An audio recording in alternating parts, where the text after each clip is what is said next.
As in many sectors of our economy, K-12 school nutrition programs have been greatly disrupted since March 2020. As the pandemic unfolded and meal participation dropped with schools closed, demand for products decreased. This resulted in fewer orders from schools to distributors and manufacturers. Consequently, manufacturers had to cut personnel and reduce or eliminate items to streamline inventory and manage operational expenses. Now, with the economy reopened and all at once, demand for products, particularly in the food service segment, is outpacing supply. So it should not come as a surprise that cafeterias all over the country look quite different these days. From socially distanced tables, outdoor eating areas, and masked staff, things are just not the same.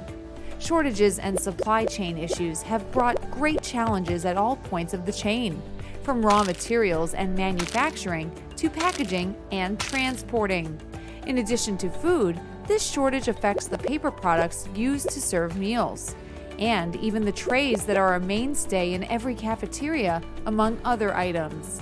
At the same time, many schools are affected by staffing issues, with workers retiring or leaving the profession.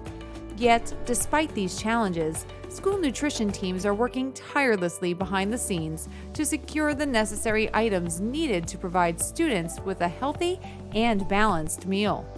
They continue to order as early as possible and are adjusting menus to the best of their ability with alternative items in place of those they are unable to source.